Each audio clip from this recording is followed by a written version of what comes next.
สบายดีชาวลาวบ่ว่าแต่เหนือฮอดใต้บ่ว่าแต่อยู่กำซ้ายหรือกำขวาเนาะอยู่ทั่วโลกคนลาว อันนี้แม่นพากันเฮ็ดอันนั้นกินอันนี้น่ะเฮ็ดอหย่างก่อนเลือดแป้งเป็ดเนาะเฮ็ดเลือดแป้งเป็ดกินเป็ดจักโตเป็ด2 โต12นะเลือดอันนี้ก็ซอยหอมไว้เรียบร้อยแล้วน้องไผ่เพิ่นซอยน้องไผ่ล่าได้เนี่ยเตรียมซอยไว้เรียบร้อยแล้วแล้วก็เนี่ยก็อันเด็ดหอมอย่างไว้เรียบร้อยแล้วสบายดีได้ไหมสบายดีสบายดีอันนี้ลูกน้องไผ่โกกน้องไผ่โกกเห็ดได้จักจานนี่ล่ะเห็ดได้5 จานเนาะโอ้ยมาเบิ่งปิ้งเป็ดลืมไทยให้เบิ่งตั้งแต่ทำอิฐเนาะปิ้งเป็ดอันนี้ปิ้งเป็ดก็เป็นตาแซ่บเด้อปิ้งเป็ดนี่ผู้ใดปิ้งนะปิ้งเป็ดนี่ลูกไผ่น้องไผ่2ติบ่น้องไผ่3น้องไผ่3เป็นคนเฮ็ดน้องไผ่2แท้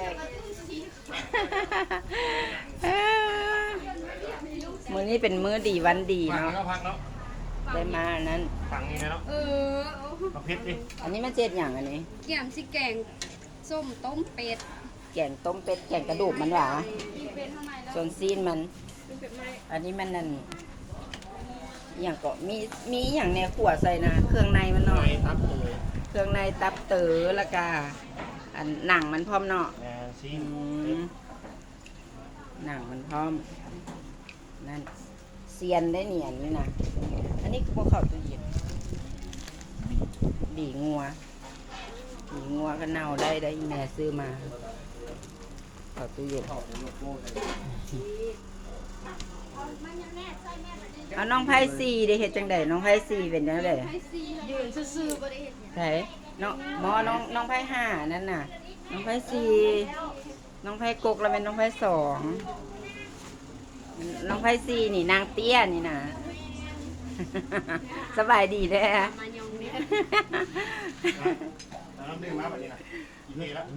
ไปมาสิพามาท่านผู้ชมมาเบิ่งวิธีอันนั้นเนาะวิธีเขาเจ้าผสมปรุงอันเลือดแป้งว่าสิเป็นจังใดเฮ็ดแนวใดมันจังสิได้เป็นสิแค้นเนาะตอนนี้นี่เลือดยังบ่แค้นนี่เลือดยังบ่แค้นเถื่อเลือดแป้งเป็นอาหารลาวเด้อ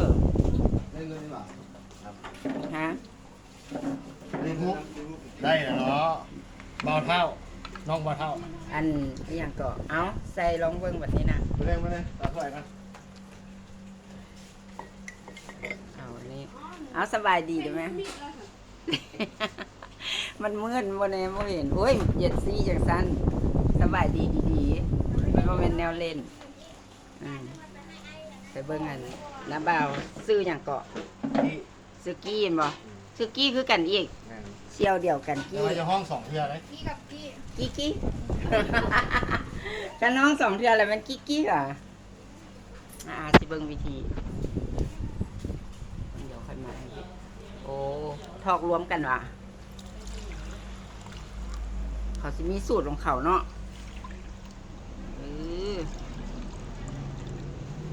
เลือดเท่าไหร่และน้ำเท่าไหร่1 2เลือด1น้ำ2เนาะเทเลือดใส่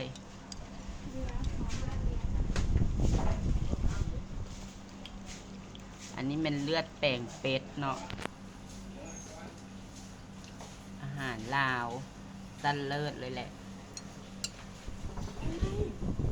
โอ้ยมีกี้นี่เหลือจานนี้ถ้วยนี้แบบนี้ได้แบ่งเอาเนาะก่อนหน้านี้น้ำปลาอย่างใส่แล้วละตีน้ำใส่น้ำเขาเอาน้ำบริสุทธิ์พุทธพองน้ำมันสะอาดเด้อใส่นะอันนี้ น้ำหนึ่งก้าเอาแหละว่ากับบ่ได้เนาะเว้ากัน ต้องได้ต่อของต้องได้ พองได้พองกันเอาบ่มีสูตรตายตัวหรือว่าสูตรมันมีอยู่แล้วหรอกแล้วแต่บอก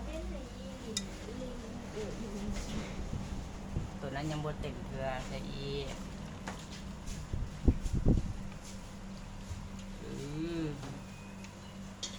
โอ้ยสีแดงเป็นตาแซ่บเนาะคือวุ่นเลยบัดเวลามันนั่นหั่นเนาะ เบอร์เป๊ปซี่ใส่ตัวนี้อีก แล้วถามมาถามเบิ่งมันบัดมันแข็งได้หยังอันนี้ กระดูกเป็ดอันนี้ ส่วนนั้นซีนมันเอาไปลาบเรียบร้อยมันบอกเห็ดละปิ้งเนาะปิ้งแล้วก็เห็ดแกงเนี่ยเห็ดแกงสูตรน้ำอะนะเห็ดแกงหูน้ำอะนะสูตรน้ำเนาะ โอเคเรามาถามเบิ่งอันนั้นมาถามเบิ่งตอนที่ว่ามันเป็นเนาะมาเบิ่งน้องไผ่สามอันนี้ โอ้ยน้องไผ่สามนี่คือว่าไม่แล้วเนาะปิ้งเป็ดนี่เนาะ เอาไว้ในเสื้อก่อนฮะเอาไว้ในเสื้อก่อนมันจึงบอกลูก อันมันเป็นหยัง นี่ มันนั่น เนี่ย นะเอาขี้เท่ากบว่ะเอาน้ำแม่มองใดที่มันอันนั้นหันเอาน้ำสาดโลดมองใดที่น้ำลูกให้เอาน้ำน้ำสาดแมนถูกต้อง อันนี้ปิ้งเป็ดเอายิ้มแน่สวัสดีค่ะ สวัสดีค่ะ โอเค อันนี้อันแผนกปิ้งเป็ดสิเป็ดแล้ววะนี่ เปลี่ยนแล้ว โอ้ยบุเดียวหนึงสิเป็ดแล้วจะเป็นเซียนเอาแท้ว่า จะน้อยแค่นแล้ว เซียนขนาดเนาะเจ้านี่เนาะเท่ากี้ หมูน้องสายสิเป็ดละเอ้ยสบายดีก่อนหลานสาวคนงามไวไฟมาแล้วต่อไวไฟมาแล้วเอาเบิ่งอันนี้ เปิดเลยเหรอมันก็ดินเขามีว่ะ เดี๋ยวอุ้ยเป็นแล้วได้เริ่มเป็นแล้วซุมเจ้าเอ้ยเริ่มเป็นแล้วตัวดินแล้วน่าสิมีอยู่แต่ที่มีอันนั้นเนาะอันหัวต้นหอมเกี่ยวเนาะแห้งสีแซ่บ โอเคอันเดคันมันสิเป็นนี่เลือดมันสิแข็งๆแข็งปลาอีกจังหน่อยก็แข็งเลยเป็นตาแซ่บมาพี่แบบนี้มาทางน้องสบายดีก่อนวัสันเดตา น้องไพเตี้ยอันนี้แผนกดื่มเบียร์อันนี้นะแผนกกินเบียร์แล้วแม่นอยู่พี่สบายดีปีใหม่หมาทุกคนเด้อขอให้สุขภาพแข็งแรงเด้ออันนี้เป็นแม่โบอันนี้แม่ เขาจะดอกลูกอวยพรอยู่นี่เขาดูอวยพรอยู่ของหมอจะได้เท่านั้น โอ้ย คอยสุขภาพแข็งแรงแข็งแรง อัน จะ นี้ มาดู ขอ ดี กับ บอก แม่โบยิ้มเลยแม่ยก2 นิ้วเลยแม่ เดสบายดีปีใหม่เด้อขอให้พ่อกับแม่สุขภาพแข็งแรงเด้อปรารถนาสิ่งใดขอให้ได้สิ่งนั้นตามตั้งต่อประสมและอย่าเจ็บอย่าจนอย่าเจ็บกันแล้วกันโอเคไปให้แม่ตู้เอาใส่ให้ไปใบไฟพูดไปให้แม่ตู้เอาใส่ให้อันนี้มันล่อโรตีเจ้าเก่าเนาะล่อโรตีเจ้าเก่าอันนี้โรตีตั้งแต่รุ่นพอมาเดี๋ยวป้ากดให้แบบตั้งแต่รุ่นพอได้ที่ว่าขายโรตีรู้สึกว่าน่าจะมาแล้วนะแล้ววันนี้ไปเอาให้ในตู้เอาพัสเวิร์กไปให้ได้ไหมนะอันนี้มันข้าเจ้าที่ออกงานอันนี้นะได้ในตู้ไหมฮะได้เป็นสิบได้โอ้ยอย่าเฝ้าเปิดเถอะจังหน่อยมันสิติดลิขสิทธิ์บุญเรืองโอเคมาพี่เอ้ยใกล้สิได้แล้วนี่โอ้ยแค่นแล้วเห็นว่าสุมเจ้าพี่น้องเอ้ยเท้ากี้หมูของกี้เฮ็ดเนาะฝีมือขนาดเลยเห็นบ่ ให้ได้5 จานเป็นจะแซ่บเลย ปิ้งเป็ดกับกันลังสิได้เนาะปิ้งเป็ดก็ได้อันนี้ก็สิน้ำจะลดนี่สิใส่กระโบเสาเนาะ สิใส่กับยังอันนั้นลูกอยู่โอเค ป้ามันแค่นครับ เดี๋ยวเบิ่งมันแค่น